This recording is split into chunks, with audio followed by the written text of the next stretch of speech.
everyone, I am Jemarian Q. Macahelos, a second-year student of Bachelor of Elementary Education. In this video, I will discuss the differentiated teaching under Unit 4, Learner-Centered Pedagogy. So, differentiated teaching. What is differentiated teaching? Differentiated teaching occurs when a teacher plans a lesson that adjusts either the content being discussed, the process used to learn, or the product expected from students to ensure that learners at different starting points can receive the instruction they need to grow and succeed.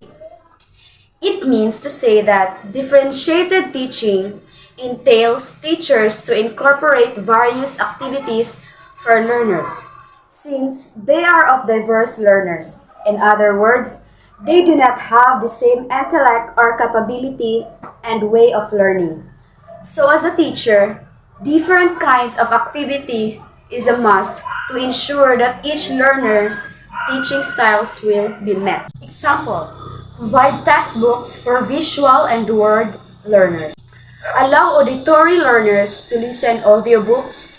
Give physical learners the opportunity to complete an interactive assignment online, but still depends on where the students can learn easily. Differentiated instruction is a teaching approach that tailors instruction to all students' learning needs. All the students have the same learning goal, but the instruction varies based on students' interests, preferences, strengths, and struggles.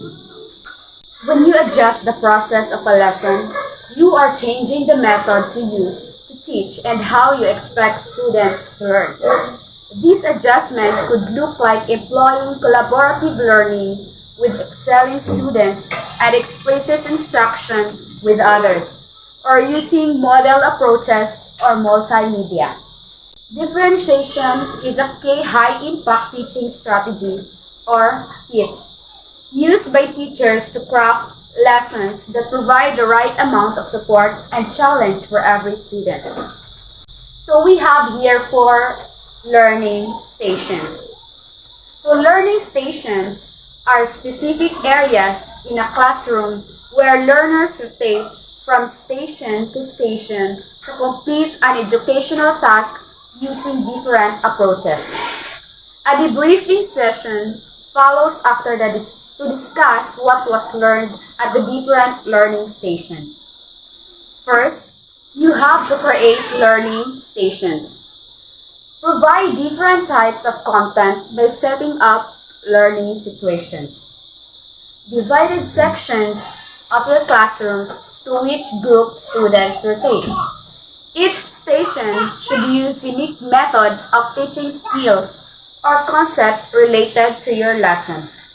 Example, create learning stations like watching videos, creating artwork, reading an article, and completing puzzles. In each instance, when making use of students' grouping, careful consideration should be given to how, when to use mixed ability groups to foster peer learning, peer teaching, modeling, or etc. And same ability groups to hone in on an identified need. As a teacher, if you group your students, combine the students who excel at that particular activity with the children who are less skilled at it, so that everyone can benefit from each other's knowledge. Additionally, by not discriminating against any of your students, you can assist your students in learning new things. So adjusting the process allows you to construct a lesson that supports individual learners to meet their learning outcomes in a way that suits their specific needs. Next, target different senses like visual, auditory, tactile, or kinesthetic. Focus on the students' different senses, whether they are good at activities in visual, auditory, tactile, or kinesthetic, and offer them practice in those areas. Teaching isn't differentiated when a teacher sets the same task for every student, provides little variation, assesses all students against a general criterion, applies differentiated teaching techniques only for gifted students, and consistently establishes inflexible teaching groups like Shane explained. A good differentiated teaching program means high quality, evidence-based instructions that meet students' needs within their zone of proximal learning development.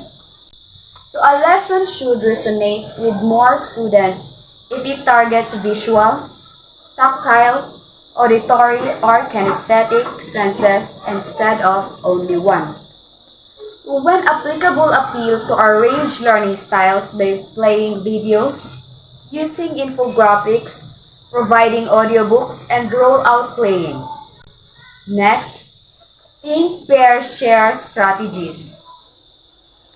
The Think, Pair, Share strategies exposes students to three lesson processing experiences within one activity.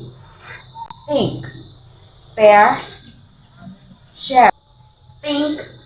Start by asking students to individually think that about a given topic or answer a specific question. Next, pair. Pair students together to discuss the results and findings. Last, share. Finally, have each pair share their ideas with the rest of the class and open the floor for further discussion. So these strategies will encourage students to communicate their ideas with one another and help them develop their critical thinking abilities. Therefore, it is our responsibility as teachers to recognize and know our students' strengths.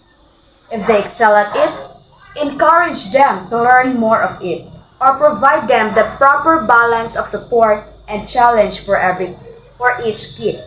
Help a fellow student identify their strengths if they are lacking in one area. By doing so, we may assist students in developing their knowledge and skills bases in greater depth and range. Teaching is not differentiated when a teacher assigns the same task to every student, as Shane explains. Depending on each student's starting point and the lesson's objectives, teachers should present different curricular components to them. In the real world, this can entail improving students' core knowledge or encouraging others to dig further into the subject. Effective teachers adjust for individuals so that each student faces a challenge, succeeds, and learn more by using evidence of students' preparedness for learning progress, and understanding of their unique learning profiles. That's all. Thank you for watching and listening.